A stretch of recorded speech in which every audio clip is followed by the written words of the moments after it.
Welcome to Soft Hour Library. Tonight's story begins now. Close your eyes and rest.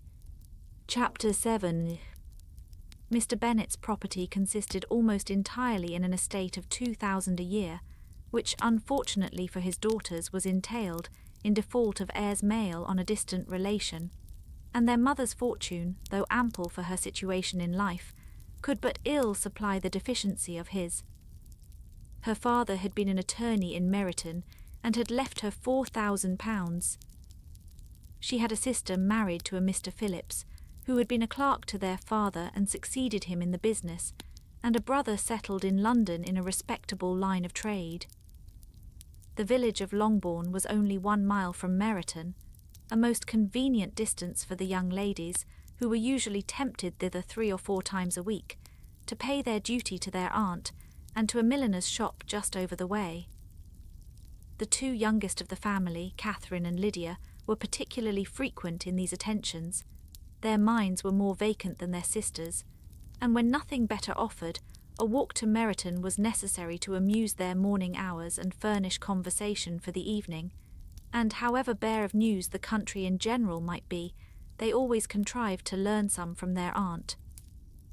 At present, indeed, they were well supplied both with news and happiness by the recent arrival of a militia regiment in the neighbourhood.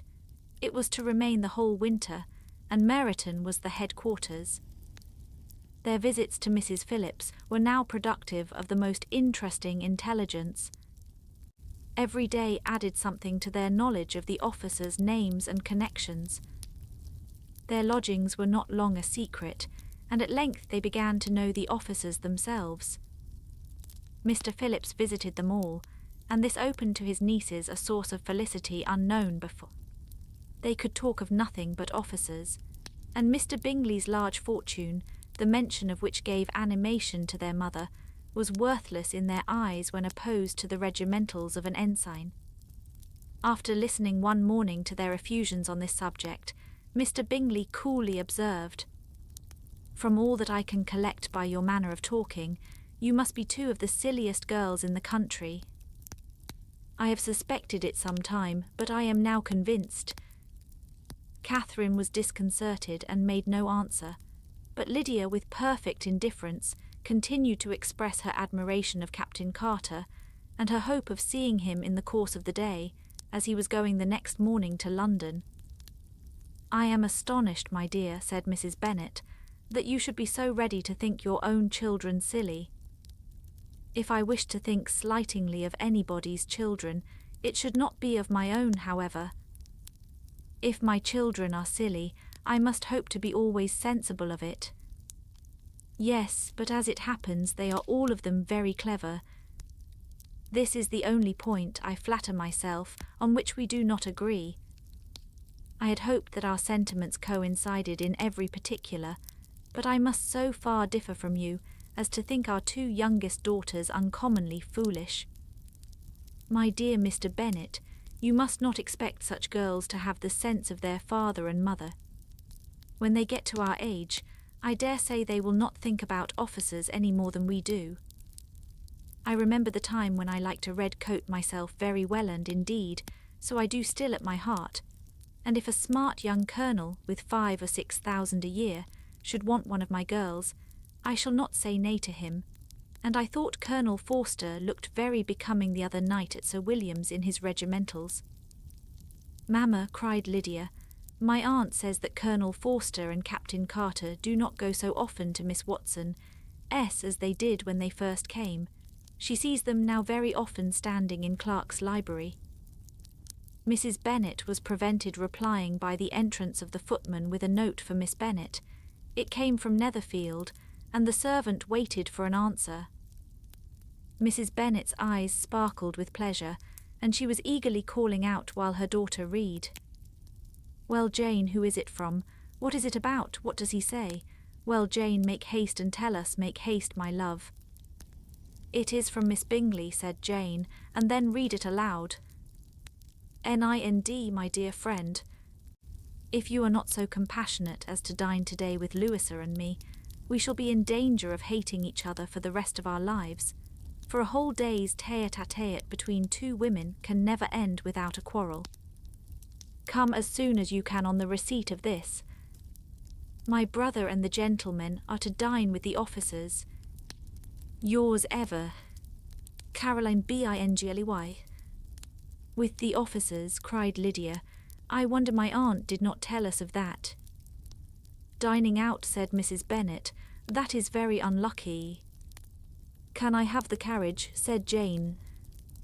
No, my dear, you had better go on horseback because it seems likely to rain, and then you must stay all night. That would be a good scheme, said Elizabeth, if you were sure that they would not offer to send her home. Oh, but the gentlemen will have Mr. Bingley's chaise to go to Meryton, and the Hursts have no horses to theirs. I had much rather go in the coach. But, my dear, your father cannot spare the horses, I am sure. They are wanted in the farm, Mr. Bennet, are not they? They are wanted in the farm much oftener than I can get them. But if you have got them today, said Elizabeth, my mother's purpose will be answered. She did at last extort from her father an acknowledgment that the horses were engaged. Jane was therefore obliged to go on horseback, and her mother attended her to the door with many cheerful prognostics of a bad day. Her hopes were answered. Jane had not been gone long before it rained hard. Her sisters were uneasy for her, but her mother was delighted. The rain continued the whole evening without intermission. Jane certainly could not come back. This was a lucky idea of mine, indeed, said Mrs. Bennet more than once, as if the credit of making it rain were all her own. Till the next morning, however, she was not aware of all the felicity of her contrivance. Breakfast was scarcely over when a servant from Netherfield brought the following note for Elizabeth. Nind, my dearest Lizzie, I find myself very unwell this morning, which, I suppose, is to be imputed to my getting wet through yesterday.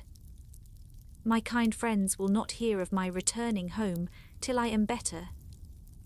They insist also on my seeing Mr. Jones, therefore do not be alarmed if you should hear of his having been to me and, excepting a sore throat and a headache, there is not much the matter with me.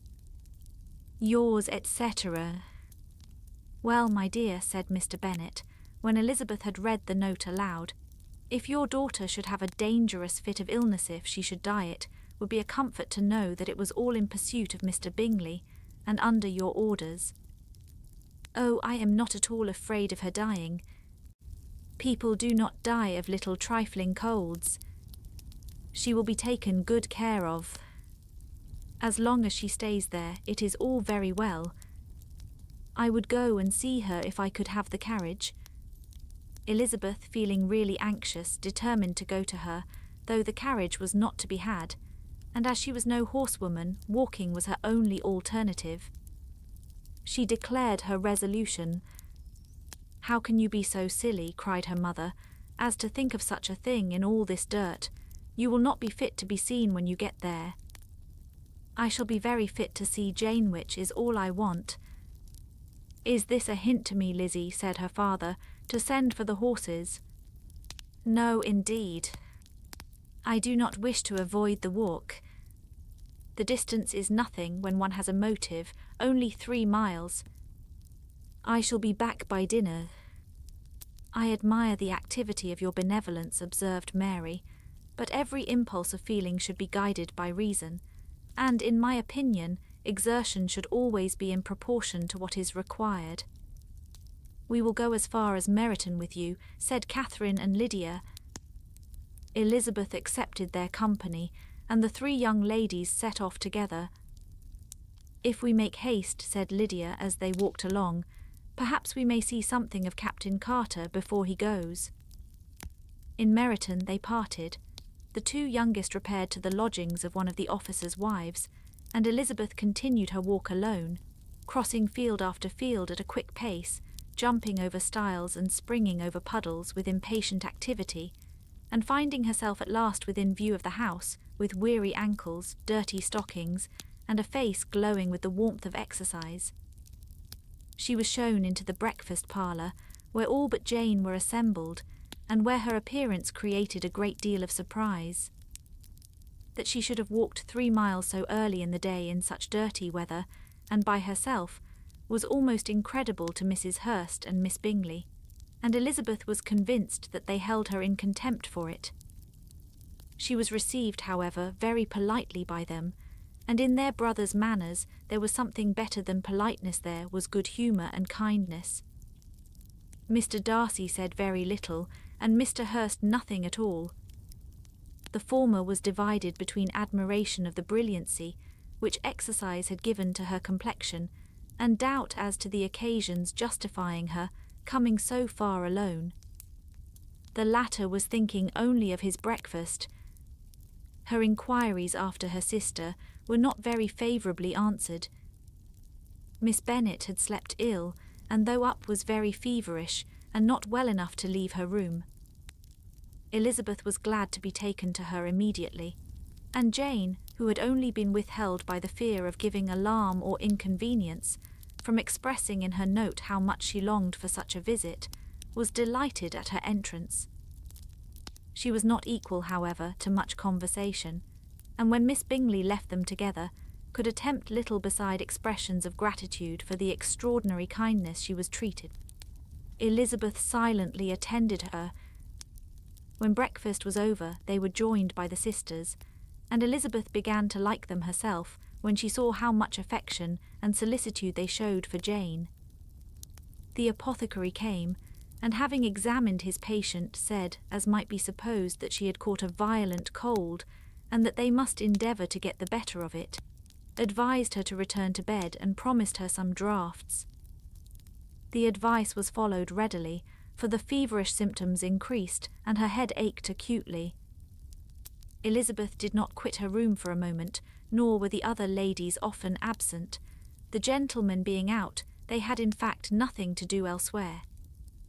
When the clock struck 3, Elizabeth felt that she must go, and very unwillingly said so. Miss Bingley offered her the carriage, and she only wanted a little pressing to accept it, when Jane testified such concern at parting with her that Miss Bingley was obliged to convert the offer of the chaise into an invitation to remain at Netherfield for the present. Elizabeth most thankfully consented, and a servant was dispatched to Longbourn to acquaint the family with her stay and bring back a supply of clothes. Chapter 8. At 5 o'clock the two ladies retired to dress, and at 6:30 Elizabeth was summoned to dinner. To the civil inquiries which then poured in, and amongst which she had the pleasure of distinguishing the much superior solicitude of Mr. Bingley, she could not make a very favourable answer. Jane was by no means better. The sisters, on hearing this, repeated 3 or 4 times how much they were grieved, how shocking it was to have a bad cold, and how excessively they disliked being ill themselves, and then thought no more of the matter, and their indifference towards Jane, when not immediately before them, restored Elizabeth to the enjoyment of all her original dislike. Their brother, indeed, was the only one of the party whom she could regard with any complacency. His anxiety for Jane was evident, and his attentions to herself most pleasing, and they prevented her feeling herself so much an intruder as she believed she was considered by the others. She had very little notice from any but him. Miss Bingley was engrossed by Mr. Darcy, her sister scarcely less so, and as for Mr. Hurst, by whom Elizabeth sat, he was an indolent man who lived only to eat, drink, and play at cards, who, when he found her prefer a plain dish to a ragout, had nothing to say to her. When dinner was over, she returned directly to Jane, and Miss Bingley began abusing her as soon as she was out of the room.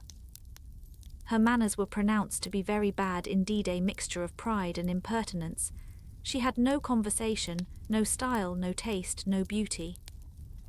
Mrs. Hurst thought the same, and added, "She has nothing, in short, to recommend her, but being an excellent walker.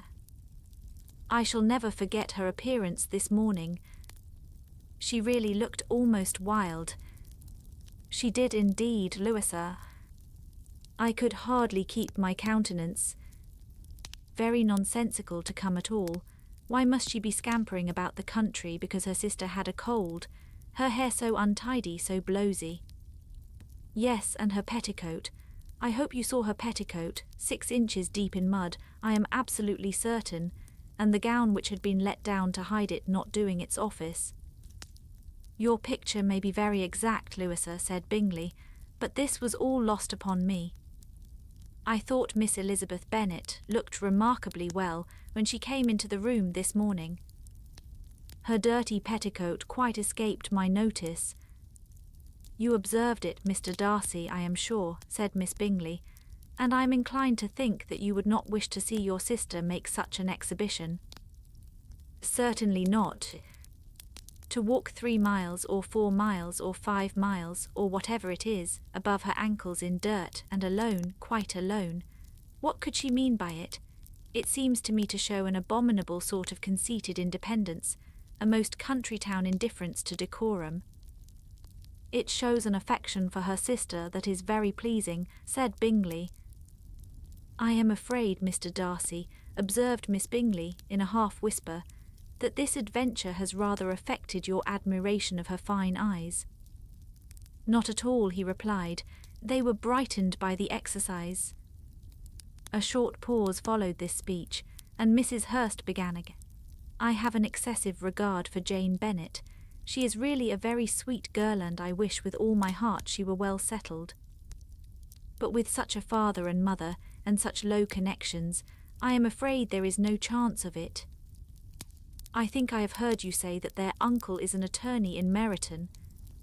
Yes, and they have another who lives somewhere near Cheapside. That is capital, added her sister, and they both laughed heartily. If they had uncles enough to fill all Cheapside, cried Bingley, it would not make them one jot less agreeable.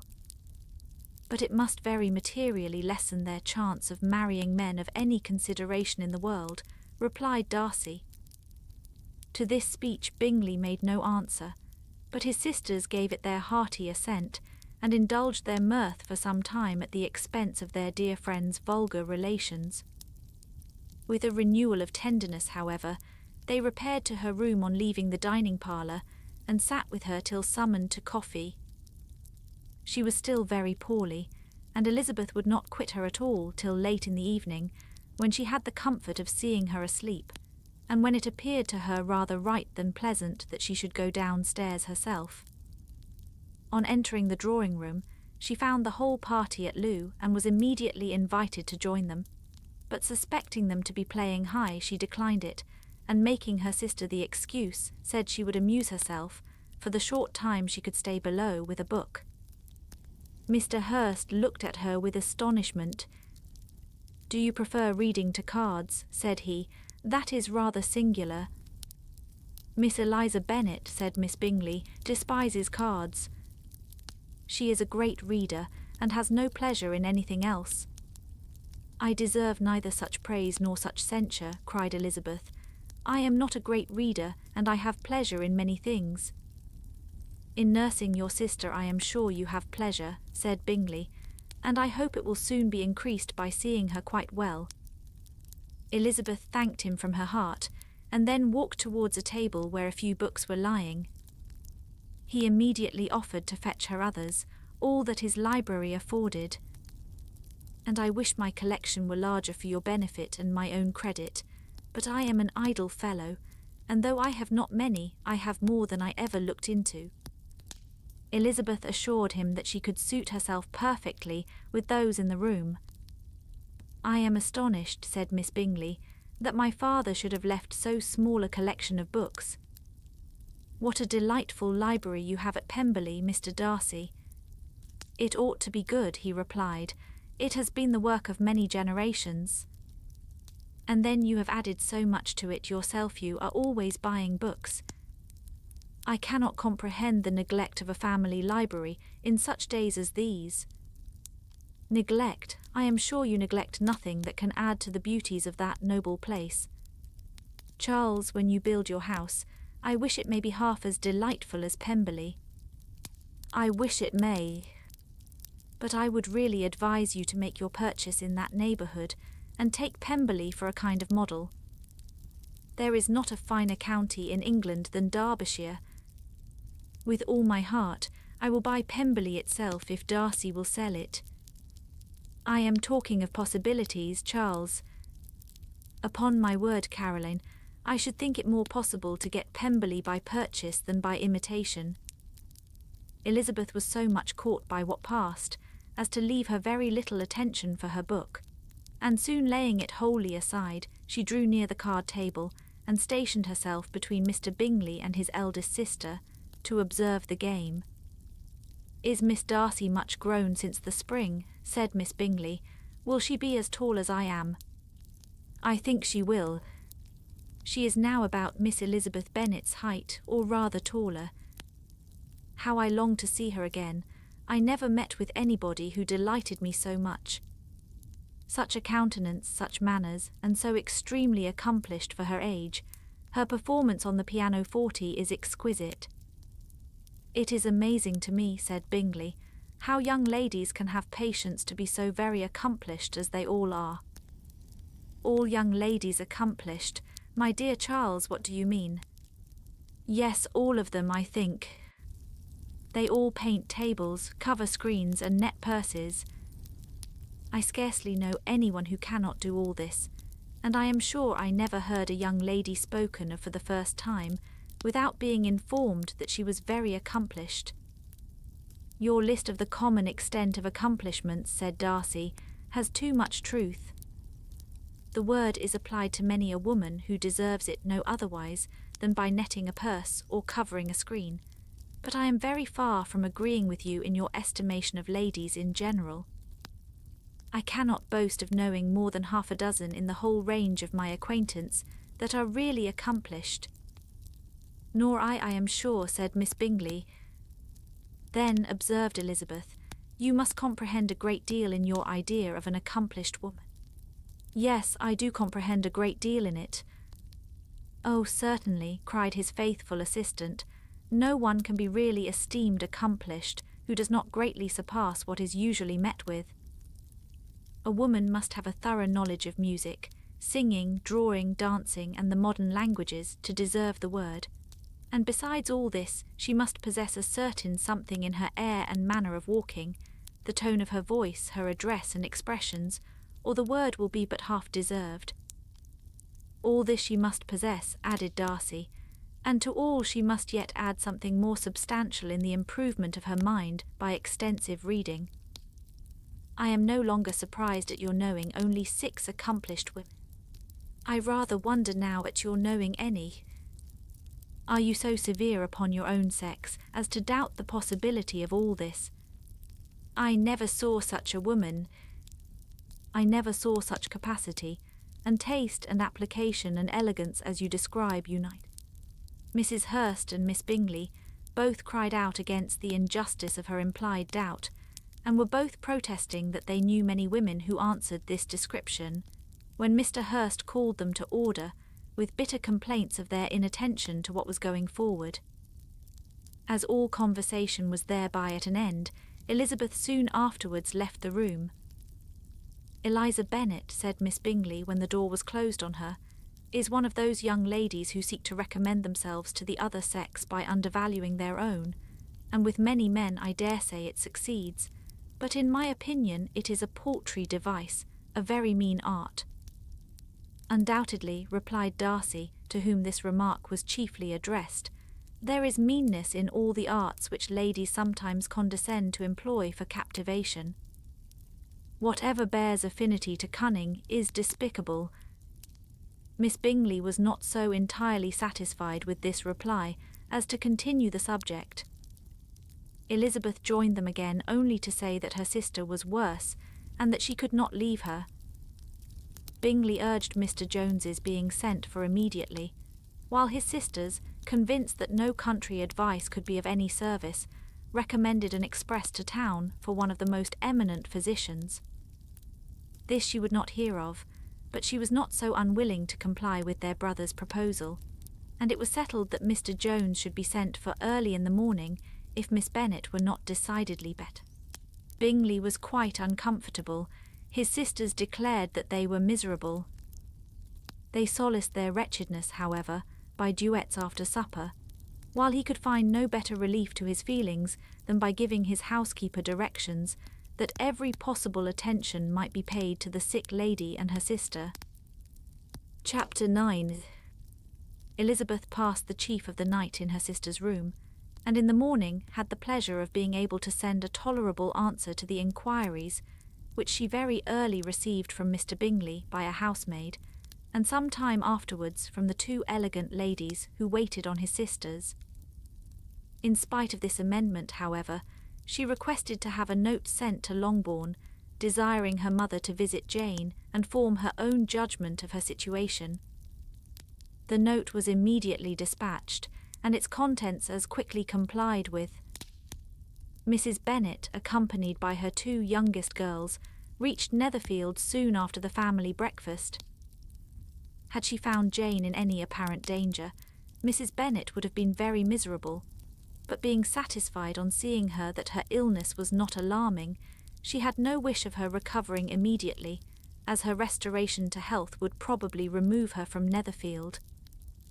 She would not listen, therefore, to her daughter's proposal of being carried home, neither did the apothecary, who arrived about the same time, think it at all advisable. After sitting a little while with Jane, on Miss Bingley's appearance and invitation, the mother and three daughters all attended her into the breakfast parlour. Bingley met them with hopes that Mrs. Bennet had not found Miss Bennet worse than she expected. "Indeed I have, sir," was her answer. "She is a great deal too ill to be moved. Mr. Jones says we must not think of moving her. We must trespass a little longer on your kindness." "Removed," cried Bingley. "It must not be thought of. My sister, I am sure, will not hear of her removal." "You may depend upon it, madam," said Miss Bingley with cold civility, "that Miss Bennet shall receive every possible attention while she remains with us." Mrs. Bennet was profuse in her acknowledgments. "I am sure," she added, "if it was not for such good friends, I do not know what would become of her, for she is very ill indeed and suffers a vast deal, though with the greatest patience in the world, which is always the way with her, for she has, without exception, the sweetest temper I ever met with. I often tell my other girls they are nothing to her. You have a sweet room here, Mr. Bingley, and a charming prospect over that gravel walk. I do not know a place in the country that is equal to Netherfield. You will not think of quitting it in a hurry, I hope, though you have but a short lease." "Whatever I do is done in a hurry," replied he, "and therefore if I should resolve to quit Netherfield, I should probably be off in 5 minutes. At present, however, I consider myself as quite fixed here." "That is exactly what I should have supposed of you," said Elizabeth. "You begin to comprehend me, do you?" cried he, turning towards her. "Oh yes, I understand you perfectly. I wish I might take this for a compliment, but to be so easily seen through, I am afraid, is pitiful." "That is as it happens. It does not necessarily follow that a deep, intricate character is more or less estimable than such a one as yours." "Lizzie," cried her mother, "remember where you are, and do not run on in the wild manner that you are suffered to do at home." "I did not know before," continued Bingley immediately, "that you were a studier of character." "It must be an amusing study." "Yes, but intricate characters are the most amusing. They have at least that advantage." "The country," said Darcy, "can in general supply but few subjects for such a study. In a country neighbourhood you move in a very confined and unvarying society. But people themselves alter so much that there is something new to be observed in them for ever." "Yes, indeed," cried Mrs. Bennet, offended by his manner of mentioning a country neighbourhood. "I assure you there is quite as much of that going on in the country as in town." Everybody was surprised, and Darcy, after looking at her for a moment, turned silently away. Mrs. Bennet, who fancied she had gained a complete victory over him, continued her triumph. I cannot see that London has any great advantage over the country, for my part, except the shops and public places. The country is a vast deal pleasanter, is not it, Mr. Bingley? When I am in the country, he replied, I never wish to leave it, and when I am in town it is pretty much the same. They have each their advantages, and I can be equally happy in either. Aye, that is because you have the right disposition. But that gentleman, looking at Darcy, seemed to think the country was nothing at all. Indeed, mamma, you are mistaken, said Elizabeth, blushing for her mother. You quite mistook Mr. Darcy. He only meant that there was not such a variety of people to be met with in the country as in town, which you must acknowledge to be true. Certainly, my dear, nobody said there were, but as to not meeting with many people in this neighbourhood, I believe there are few neighbourhoods larger. I know we dine with 24 families. Nothing but concern for Elizabeth could enable Bingley to keep his countenance. His sister was less delicate, and directed her eye towards Mr. Darcy with a very expressive smile. Elizabeth, for the sake of saying something that might turn her mother's thoughts, now asked her if Charlotte Lucas had been at Longbourn since her coming away. Yes, she called yesterday with her father. What an agreeable man Sir William is, Mr. Bingley, is not he? So much the man of fashion, so genteel and so easy. He has always something to say to everybody. That is my idea of good breeding, and those persons who fancy themselves very important and never open their mouths quite mistake the matter. Did Charlotte dine with you? No, she would go home. I fancy she was wanted about the mince pies. For my part, Mr. Bingley, I always keep servants that can do their own work. My daughters are brought up differently. But everybody is to judge for themselves, and the Lucases are a very good sort of girls, I assure you. It is a pity they are not handsome, not that I think Charlotte so very plain, but then she is our particular friend. She seems a very pleasant young woman, said Bingley. Oh dear, yes, but you must own she is very plain. Lady Lucas herself has often said so, and envied me Jane's beauty. I do not like to boast of my own child, but to be sure, Jane one does not often see anybody better looking. It is what everybody says. I do not trust my own partiality. When she was only 15, there was a gentleman at my brother Gardner's in town, so much in love with her, that my sister-in-law was sure he would make her an offer before we came away. But however, he did not. Perhaps he thought her too young. However, he wrote some verses on her, and very pretty they were. And so ended his affection, said Elizabeth impatiently. There has been many a one, I fancy, overcome in the same way. I wonder who first discovered the efficacy of poetry in driving away love. I have been used to consider poetry as the food of love, said Darcy. Of a fine, stout, healthy love it may. Everything nourishes what is strong already. But if it be only a slight, thin sort of inclination, I am convinced that one good sonnet will starve it entirely away. Darcy only smiled, and the general pause which ensued made Elizabeth tremble lest her mother should be exposing herself again. She longed to speak, but could think of nothing to say, and after a short silence Mrs. Bennet began repeating her thanks to Mr. Bingley for his kindness to Jane, with an apology for troubling him also with Lizzie. Mr. Bingley was unaffectedly civil in his answer, and forced his younger sister to be civil also, and say what the occasion required. She performed her part indeed without much graciousness, but Mrs. Bennet was satisfied, and soon afterwards ordered her carriage. Upon this signal, the youngest of her daughters put herself forward. The two girls had been whispering to each other during the whole visit, and the result of it was that the youngest should tax Mr. Bingley with having promised on his first coming into the country to give a ball at Netherfield. Lydia was a stout, well-grown girl of 15, with a fine complexion and good-humoured countenance, a favourite with her mother, whose affection had brought her into public at an early age. She had high animal spirits and a sort of natural self-consequence, which the attentions of the officers, to whom her uncle's good dinners and her own easy manners recommended her, had increased into assurance. She was very equal, therefore, to address Mr. Bingley on the subject of the ball, and abruptly reminded him of his promise, adding that it would be the most shameful thing in the world if he did not keep it. His answer to this sudden attack was delightful to her mother's ear. "I am perfectly ready, I assure you, to keep my engagement, and when your sister is recovered, you shall, if you please, name the very day of the ball. But you would not wish to be dancing while she is ill." Lydia declared herself satisfied. Oh yes, it would be much better to wait till Jane was well, and by that time, most likely, Captain Carter would be at Meryton again. "And when you have given your ball," she added, "I shall insist on their giving one also.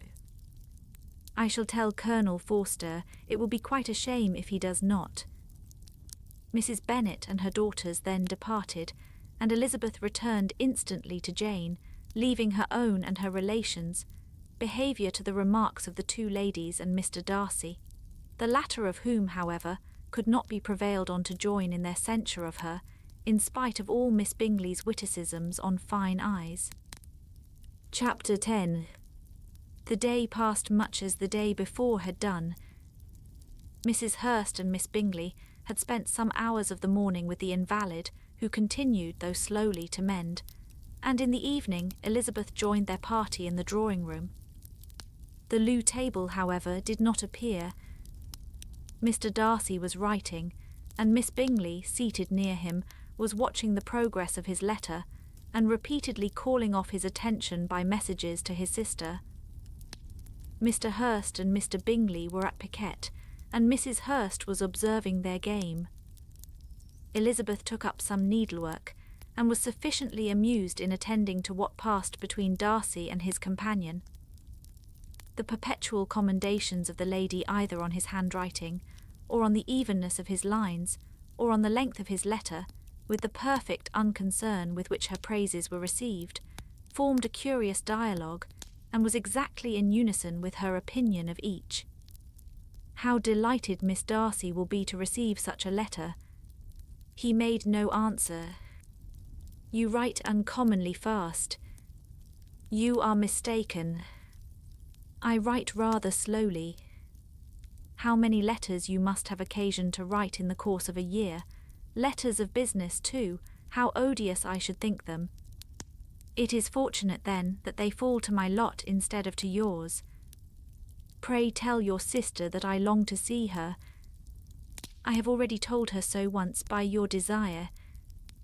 I am afraid you do not like your pen. Let me mend it for you. I mend pens remarkably well. Thank you, but I always mend my own. How can you contrive to write so even? He was silent. Tell your sister I am delighted to hear of her improvement on the harp, and pray let her know that I am quite in raptures with her beautiful little design for a table, and I think it infinitely superior to Miss Grantley's. Will you give me leave to defer your raptures till I write again? At present I have not room to do them justice. Oh, it is of no consequence. I shall see her in January. But do you always write such charming long letters to her, Mr. Darcy? They are generally long, but whether always charming it is not for me to determine. It is a rule with me that a person who can write a long letter with ease cannot write ill. That will not do for a compliment to Darcy, Caroline, cried her brother, because he does not write with ease. He studies too much for words of 4 syllables. Do not you, Darcy? My style of writing is very different from yours. Oh, cried Miss Bingley, Charles writes in the most careless way imaginable. He leaves out half his words and blots the rest. My ideas flow so rapidly that I have not time to express them, by which means my letters sometimes convey no ideas at all to my correspondents. Your humility, Mr. Bingley, said Elizabeth, must disarm reproof. Nothing is more deceitful, said Darcy, than the appearance of humility. It is often only carelessness of opinion, and sometimes an indirect boast. And which of the two do you call my little recent piece of modesty? The indirect boast, for you are really proud of your defects in writing, because you consider them as proceeding from a rapidity of thought and carelessness of execution, which, if not estimable, you think at least highly interesting. The power of doing anything with quickness is always much prized by the possessor, and often without any attention to the imperfection of the performance. When you told Mrs. Bennet this morning that if you ever resolved on quitting Netherfield you should be gone in 5 minutes, you meant it to be a sort of panegyric, of compliment to yourself. And yet what is there so very laudable in a precipitance which must leave very necessary business undone, and can be of no real advantage to yourself or anyone else? Nay, cried Bingley, this is too much, to remember at night all the foolish things that were said in the morning. And yet, upon my honour, I believed what I said of myself to be true, and I believe it at this moment. At least, therefore, I did not assume the character of needless precipitance, merely to show off before the ladies. I dare say you believed it, but I am by no means convinced that you would be gone with such celerity. Your conduct would be quite as dependent on chance as that of any man I know, and if, as you were mounting your horse, a friend were to say, Bingley, you had better stay till next week, you would probably do it, you would probably not go, and, at another word, might stay a month. You have only proved by this, cried Elizabeth, that Mr. Bingley did not do justice to his own disposition. You have shown him off now much more than he did himself. I am exceedingly gratified, said Bingley, by your converting what my friend says into a compliment on the sweetness of my temper. But I am afraid you are giving it a turn which that gentleman did by no means intend, for he would certainly think the better of me if, under such a circumstance, I were to give a flat denial, and ride off as fast as I could. Would Mr. Darcy then consider the rashness of your original intention as atoned for by your obstinacy in adhering to it? Upon my word, I cannot exactly explain the matter. Darcy must speak for himself. You expect me to account for opinions which you choose to call mine, but which I have never acknowledged. Allowing the case, however, to stand according to your representation, you must remember, Miss Bennet, that the friend who is supposed to desire his return to the house, and the delay of his plan, has merely desired it, asked it without offering one argument in favour of its propriety. To yield readily easily to the persuasion of a friend is no merit with you. To yield without conviction is no compliment to the understanding of either. You appear to me, Mr. Darcy, to allow nothing for the influence of friendship and affection. A regard for the requester would often make one readily yield to a request, without waiting for arguments to reason one into it.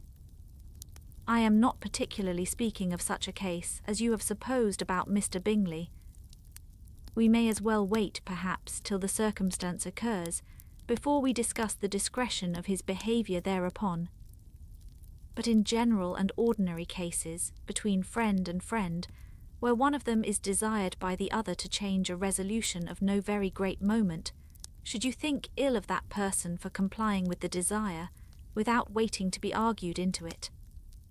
Will it not be advisable, before we proceed on this subject, to arrange with rather more precision the degree of importance which is to appertain to this request, as well as the degree of intimacy subsisting between the parties?